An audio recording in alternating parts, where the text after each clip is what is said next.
Achieve ang kampyonato nining batanong designer ug event organizer gikan sa Calatrava, Negros Occidental kinsa midaog sa Dress-a-Doll contest nga gipanguluhan sa ilang lokal nga kagamhanan. Tinguha sa mga contest ang pagpakita sa kabansay o pagka-creative sa mga taga Calatrava o pagpromote usab sa ilang turismo. Ang entry ni Kenny Salim nga munyeka nagpakita sa kamabulukon sa sinina diin gibidang ilang lokal nga produkto ang lilas. Makita ang kadetalyado ni inigikan sa headdress ngadto na sa sayal sa manika nga daw pwede kayong ipangbato sa mga national beauty pageants. Karong buntaga, dungan tang mapangangha sa iyang obra. Dinhilang sa GMA Regional TV Live.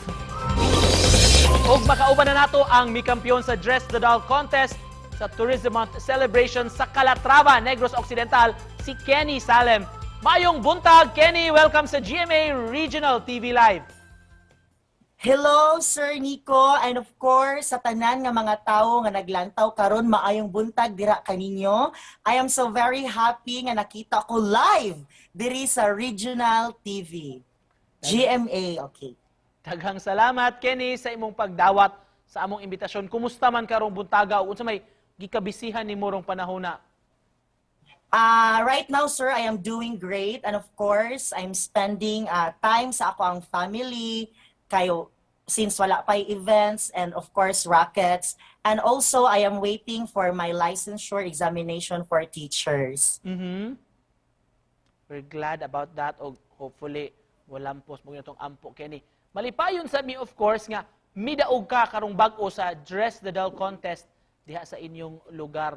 Unsa may imong objective nganong ni-appeal ka ani og unsa nganong gihimo man ni nga contest, Kenny? Municipality of Calatrava, sir, nag-conduct siya og Dress-a-Doll contest which ang mga dapat mo appeal ang local designers sa amo ang lungsod.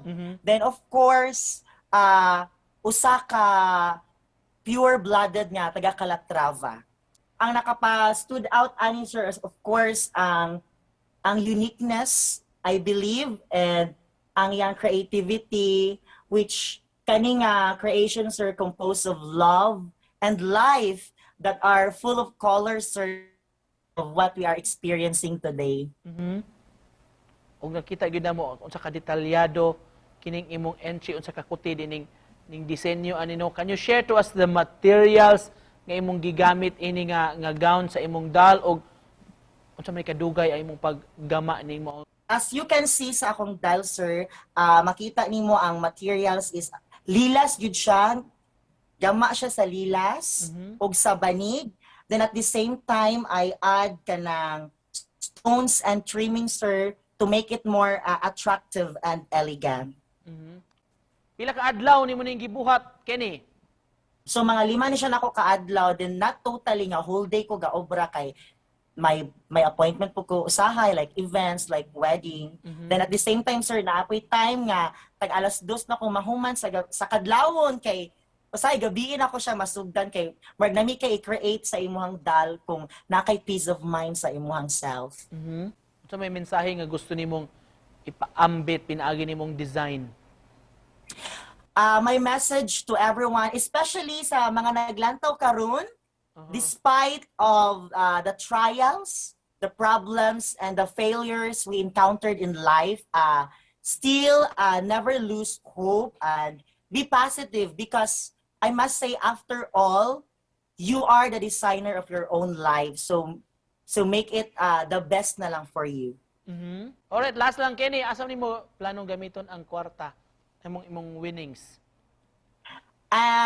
First and foremost, sir, of course, i-share na ko sa akong family. In this time of pandemic, bugas ang importante paliton. Then, of course, ako pong self, sir, kay para at least ang kahago man ako, narapot sa ako punta. Alright, salamat kayo sa pag-uban kanamo karong buntaga pagpaambit sa imong artistry, imong creativity, mga kapuso. Gikan sa Calatrava, Negros Occidental, si Kenny Salem. Salamat, Kenny! Thank you, sir, and you're welcome. God bless everyone and keep safe. Thank you, Kenny!